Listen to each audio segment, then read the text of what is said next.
कि परशुराम और लक्ष्मण के बीच वार्तालाप हो रही है। परशुराम भी अपनी वीरता को बता रहे हैं और लक्ष्मण अपनी कुल की मर्यादा को बता रहे हैं। अब हम लोग राम लक्ष्मण परशुराम संवाद के चौथे भाग का अध्ययन करेंगे। कौशिक सुनहु मंद यहु बालकु, कुटिलु काल बस निज कुल घालकु।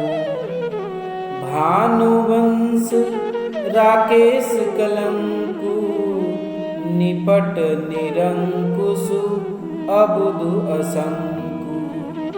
काल कवलु होई छन माही, कहु पुकारी खोरी मोहि नाही।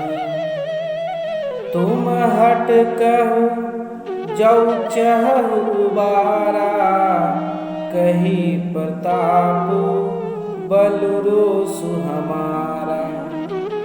लखन कहे मुनि सुजसु तुम्हारा, तुम्हि अक्षत को बरनै पारा।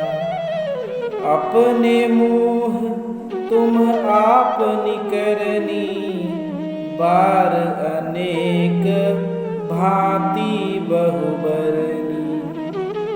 नहीं संतोषु तब पुनि कछु कहु, जनीरी से रोकी दुसह दुख सहु।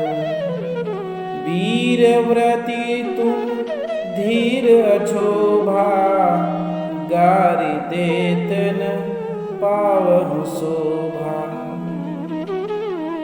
सूर समर करनी करही, कही न जानवहि आपु। विद्यमान रन पाई रिपु, कायर कथहि प्रताप। अब हम सब इसका पंक्तिबद्ध भावार्थ समझेंगे। कौशिक सुनहु मंद यहु बालकु, कुटिलु काल बस निज कुल घालकु। परशुराम एकदम गुस्सा जाते हैं क्योंकि लक्ष्मण उनके साथ व्यंग्य भरी बातें कर रहे हैं। तो उनकी व्यंग्य भरी बातों को सुनकर परशुराम को गुस्सा आ जा रहा है। और पहली पंक्ति का अर्थ ये है कि परशुराम जब क्रोध से भड़क उठे हैं तो लक्ष्मण को तनिक भी डर नहीं है।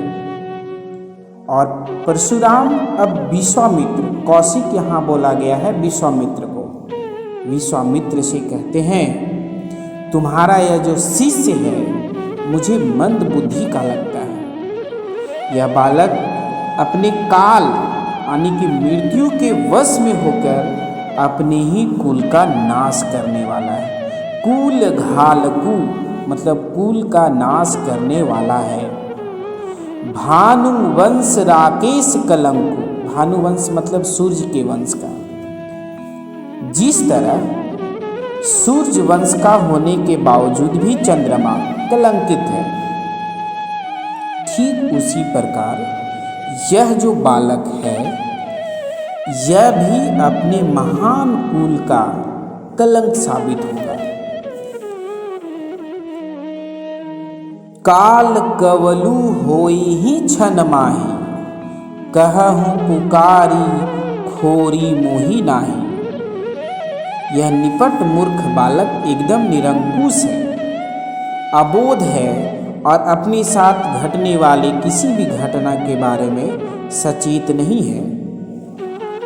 काल कवलु होई छन माही मतलब इसको तो मैं क्षण भर में काल के गाल में यानी कि मौत के मुंह में भेज सकता हूँ।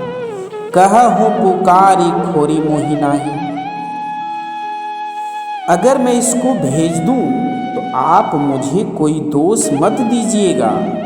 खोरी का मतलब दोष, आप मुझे कोई भी दोष नहीं दीजिएगा। लखन तुम हट कहू जो चह उबारा। परशुराम की बातों का आशय है कि गुरु होने के कारण वह लक्ष्मण को ठीक से बात करने के लिए सचेत कर ले। अब परशुराम विश्वामित्र से कहते हैं कि यदि आप इसे बचाना चाहते हैं, तुम हट कहू जो चहु बारा, मतलब अगर आप इसको बचाना चाहते हैं तो कही प्रतापु बलु रोसु हमारा, इसे कहिए हमारी शक्ति के बारे में, हमारे प्रताप के बारे में, हमारे बल के बारे में और हमारे क्रोध के बारे में, और इसे बोलने से आप मना कर दीजिए। लखन कहेहु मुनि सुजसु तुम्हारा, तुम ही अक्षत को बर नहीं पारा। इस पर लक्ष्मण ने कहा, हे मुनि, आप तो अपने यश का गान करते अघा नहीं रहे हैं, आप सिर्फ और सिर्फ अपने ही गुणों की बखान करते जा रहे हैं। अपने मुँह तुम आप निकरनी, बार अनेक भांति बहुबरनी। आप तो अपनी बड़ाई करने में माहिर हैं, यदि फिर भी संतोष नहीं हुआ है तो कुछ कहिए। अगली पंक्ति में, नहीं संतोषु त पुनि कछु कह। अगर अब भी आपका पेट नहीं भरा है, संतोष नहीं हुआ है, तो फिर कुछ कहिए। जनि रिस रोकी दुसह दुख सह। मैं अपने क्रोध और भावनाओं को पूरी तरह नियंत्रित करने की कोशिश करूंगा। वीर बरती तुम धीर अछोभा, गारी देत न पावहु शोभा। शोभा नहीं देती जब वीर अधीर हो जाते हैं और उनके मुंह से अपशब्द सुनाई देते हैं। उनके मुंह से अपशब्द कभी अच्छे नहीं लगते। गारी देत न पावहु शोभा, गारी देते, अपशब्द कहते हो कभी शोभा नहीं देते। कौन? जो वीर होते हैं। सुर समर करनी करही कहीं न जानावही आपू। सच्चे वीर व्यर्थ में अपनी बड़ाई नहीं करते, बल्कि अपने कामों से अपनी वीरता को सिद्ध करते हैं। विद्यमान रन पाई रिपु कायर कथही प्रतापु। वे कायर होते हैं जो युद्ध में शत्रु के सामने आ जाने पर अपना झूठा गुणगान करते हैं। तो अब हम लोग देख रहे हैं कि लक्ष्मण को भी गुस्सा आ रहा है, परशुराम भी गुस्सा रहे हैं, और बीच में यहाँ विश्वामित्र आ गए हैं जो लक्ष्मण के गुरु हैं, राम के गुरु हैं, भरत शत्रुघ्न के गुरु हैं।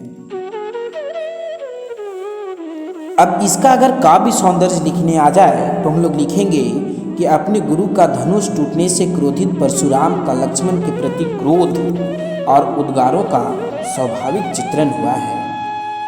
परशुराम की बातों का तार्किक उत्तर लक्ष्मण के द्वारा दिया जा रहा है। अवधी भाषा का है, चौपाई, दोहा, छंद का प्रयोग है और ये पूरी तरह से अलंकृत है। धन्यवाद।